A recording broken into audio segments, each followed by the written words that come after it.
அன்பினர்களே, அரசுக்கு எதிராக ஒரு விஷமத்தனத்தை கக்கியிருக்கின்றார் குருநகல மாவட்ட நாடாளுமன்ற உறுப்பினர் தயாசிறி ஜெயசேகர. என்ன சொல்லியிருக்கார் பாருங்க. இந்த அரசாங்கத்தை கவிழ்ப்பதற்கு திருடர்கள், கொள்ளையர்கள், இனவாதிகள் என அனைவரும் ஒன்றிணைய வேண்டும் என்று ஒரு பயங்கரமான செய்தியை போட்டிருக்கிறார் பாருங்க. கல்வர்கள், கொள்ளையர்கள், இனவாதிகள் பாருங்க. இதைத்தானே கடந்த காலங்கள கடந்த அரசாங்கம் செஞ்சு வருது. இந்த அரசாங்கம் கொள்ளை இல்லாட்டி ஒரு இனவாதம் இல்லாம எல்லா நாட்டின் எல்லா பகுதிகளுக்கும் நாங்க சரியா போய் வரலாமா இல்லையா? அந்த அளவுக்கு ஒரு இனவாதம் இல்லாத ஆட்சி நடக்கிற நேரத்தில ஏன் ஜெயசிறி இந்த விஷத்தை கக்கிருக்கார் என்றால், இந்த ஈஸ்டர் குண்டுவெடிப்புல சுரேஷ் சால் இருக்கார் இல்லையா, அவரு சில உண்மைகளை சொன்னால் அதுல வாரவரு முதலாவது வருகின்றார் ரணில் விக்ரமசிங்கா. அவரை காப்பாற்றணும் பாருங்க. எங்க இருக்கு வில்லங்கம் எங்கிருந்து பாருங்க. வில்லாதி வில்லன் வில்லங்கம் எங்கிருந்து வருது பாருங்க. அதுல அவரும் மாறாராம். இரண்டாவது பாருங்க திலீப் ஜெயவீர. யார் இது? இவரு அதந்தரன பத்திரிகையின் பொறுப்பாளர், உரிமையாளர். அடுத்ததாரு ரொஹான் குணரட்ன. நான் சொன்னேன், சிங்கப்பூர் பயங்கரவாத தடுப்பு மையத்தின் ஒரு ஆராய்ச்சி நிலையத்தின் பணிப்பாளராக இருக்கின்றார். இவர் ஒரு சிஐஏ உளவாளி. அடுத்து யார் வருகின்றார்? மகேஷ் சேந்தநாயக். யாரு? முன்னாள் ராணுவ தளபதி. இவர் கொஞ்சம் நல்ல மனுஷன் தான். இவர் தான் இவர்கிட்ட தான் ரிஷாட் போன் பண்ணி இவங்களை விடச்சொல்லி கேட்டேன்னு சொன்னார் இல்லையா? அதல்ல உண்மை ரிசார்ட் அமைச்சராக இருக்கக்குள்ள மகேஷ் சேனநாயகிட்ட போன் பண்ணி அதை பத்தி சிச்சுவேஷனை கேட்டதுக்கு அவரையும் இதுக்குள்ள கொண்டு வந்தார் இந்த மகேஷ் சேனநாயக். அப்ப இந்த 4 பேரை காப்பாற்றுவதற்காக இந்த உண்மை வெளிவரக்கூடா என்ற ஒரு அசைன்மெண்ட்டை பொருட்படுத்தியிருக்கிறார் குருநகல மாவட்ட நாடாளுமன்ற உறுப்பினர் யாரு? தயாசிறி ஜெயசேகர. தற்போதைய அரசாங்கத்தை ஆட்சியில் இருந்து அகற்றுவதற்கு அரசியல் கருத்து வேறுபாடுகளை கடந்து திருடர்கள், கொள்ளையர்கள் மற்றும் இனவாதிகள் என அனைத்து தனிப்பினரும் ஓரணியில் திரள வேண்டும் என நாடாளுமன்ற உறுப்பினர் தயாசிறி ஜெயசேகர பரபரப்பான அழைப்பொன்றை விடுத்துள்ளார். இன்றைய வியாழக்கிழமை செய்தியாக அரசுக்கு எதிராக பாருங்க என்ன மாதிரி ஒரு விஷம் வருது. அப்ப பாருங்க, இனவாதி என்ற ஆறு எல்லாம் இந்த இனவாதம் கட்சின எல்லாரும் ஒன்று திரளுவாங்க. கொள்ளையர்கள் ஆறு? அரசு அதிகாரிகள், எம்பிக்கள், எல்லா மரங்கள்ல சேர்மன்கள். அந்த கொள்ளையர்கள் கல்வர்கள் அப்படிங்கப்பா, திடர்கள், கொள்ளையர்கள், இனவாதி 3 தரப்பான வர்க்கத்தினை அழைப்பிடு விட்டுகின்றார். அரசாங்கத்தை கவிழ்ப்பதற்கு திடர்கள், கொள்ளையர்கள், இனவாதிகள் என அனைவரும் ஒன்றிணைய வேண்டும் என்று தயாசிறி ஜெயசேகரவின் சர்ச்சைக்குரிய உரை அரசியல் வட்டாரத்தில் சிங்கள தேசத்தில் பெரும் பரபரப்பை ஏற்படுத்தி இருக்கிறது. நாட்டின் தற்போதைய நெருக்கடிகளுக்கு தீர்வு காணவும் அரசாங்கத்தை வீட்டுக்கு அனுப்பவும் முரண்பாடுகளை மறந்து அனைத்து தரப்பும் ஓரணியில் திரள வேண்டியது காலத்தின் கட்டாயம் எனவும் அவர் வலியுறுத்தியிருக்கிறார். தயாசிறி ஜெயசேகர தற்போதைய அரசாங்கத்தின் கொள்கைகள் மற்றும் செயற்பாடுகளை விமர்சிக்கும் நோக்கில் இந்த உரையை ஆற்றினாலும் ஒரு விசங்கக்கிய பேச்சாகவே இப்பொழுது அது பார்க்கப்படுகிறது. திடர்கள், கொள்ளையர்கள், இனவாதிகள், கல்வர்கள், ரொபேரியன் தீஃப் இனவாதிகள் போன்ற சொற்களை அவர் பயன்படுத்தியிருக்கிற காரணம் அரசாங்கத்துக்கு எதிரான அனைத்து தரப்பினரையும் அல்லது அரசாங்கத்தின் செயற்பாடுகளால் அதிருப்தி அடைந்திருக்கும் பல்வேறு பிரிவினரையும் ஒன்றிணைப்பதன் மூலமே அரசியல் மாற்றத்தை ஏற்படுத்த முடியும் என்பதை வலியுறுத்தியுள்ளார். அப்ப கொள்ளக்காரணங்களுக்குள்ள இந்த தூள் கடத்துறவன், கஞ்சா கடத்தினவன், கொள்கணன் மூலம் இறக்கின கொள்ளையெல்லாம் நாட்டை சூறையாடி சக்க போட்டவன் எல்லாம் இந்த ஆட்சியை வீழ்த்தொன்னு வந்தால் என்ன ஒரு வெக்கக்கான விடயம் பாருங்களேன். நீங்க ஆட்சியை இந்த 2.5 ஆண்டுக்கும் ஒரு களவும் பண்ணலாம், அது 2/3 மேலேயும் தாங்கி இருக்குது.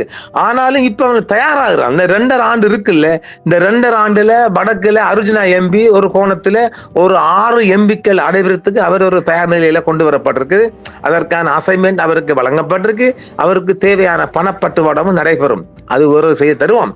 இவ்வாறான விமர்சனங்கள் எதிர்கட்சி அரசியலில் அல்லது அரசாங்கத்துக்கு எதிரான மக்கள் போராட்டங்களை ஒருங்கிணைக்கும் முயற்சியில் ஒத்தகத்துடையவர்கள் அனைவரும் ஒன்றுபட வேண்டும் என்ற அரசியல் ரீதியான அழைப்பாக இது பார்க்கப்படுகிறது. அரசியல் களத்தில் இத்தகைய கடுமையான விமர்சனங்கள் மற்றும் சொற்பிரயோகங்கள் பெரும்பாலும் அரசாங்கத்தின் மீது அழுத்தத்தை பிரயோகிப்பதற்காகவும் பொதுமக்களின் கவனத்தை ஈர்ப்பதற்காகவும் பயன்படுத்தப்படுகின்றன. இது ஒரு அரசியல்வாதியின் தனிப்பட்ட அரசியல் நிலைப்பாடு என்று இல்லாமல் சிங்கள தேசத்தில் ஒட்டுமொத்த கவனத்தையும் இந்த வார்த்தைகள் ஈர்த்துள்ளது. சிங்கள மக்கள் ஆதரிக்க போறாங்களா? கல்வர்கள் கொள்ளையர்கள் இனவாதிக்கு நிற்பாங்க, அது ஓகே. கள்ளனும் கொள்ளையனும் கொண்டு வர போறீங்களா, அது அவங்கதான் தீர்மானிக்கணும். தற்போதைய அரசாங்கத்தின் செயற்பாடுகளை அவர் கடுமையாக விமர்சித்துள்ளார். அது உனக்கு உரிமை, நீ அதை செய்ய. அரசாங்கத்தை கவிழ்ப்பதற்கு அல்லது அரசியல் மாற்றத்தை ஏற்படுத்துவதற்கு கருத்து வேறுபாடுகள் இருந்தாலும் திடர்கள், கொள்ளையர்கள் மற்றும் இனவாதிகள் என்று அழைக்கப்படும் அனைத்து தரப்பினரும் தற்போதைய தேவைக்காக ஒன்றுபட வேண்டும் என்ற தொனியில் அவர் பேசியிருப்பது ஒரு கெட்ட செயல் இல்லையா? இது ஒரு நேர்மையான அரசியலா? இது மிகவும் மோசமான ஒரு அரசியலா இல்லையா? இது எதிர்க்கட்சி அரசியலில் அரசாங்கத்தின் மீதான அழுத்தத்தை அதிகரிக்க மேற்கொள்ளப்படும் ஒரு முயற்சியாகவே பார்க்கப்படுகிறது.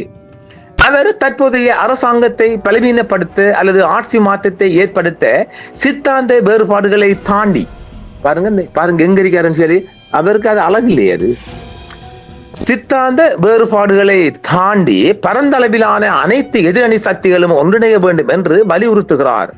திருடர்கள், கொள்ளையர்கள், இனவாதிகள் என்று அவர் குறிப்பிட்டது அரசாங்கத்தின் மீதுள்ள கடும் அதிருப்தியை வெளிப்படுத்த பயன்படுத்தப்பட்ட ஒரு சொல்லாடலாகும். அதாவது அரசியல் ரீதியாக முரண்பட்டவர்களாக கருதப்படும் தரப்பினர் கூட பொதுவான எதிரியான தற்போதைய அரசாங்கத்தை வீழ்த்துவதற்காக ஓரணியில் திரள வேண்டும் என்பது அவரது வாதம். அரசாங்கத்தை கவிழ்ப்பதற்கான ஒரு கூட்டு முயற்சியை அவர் முன்னிலைப்படுத்துகிறார்.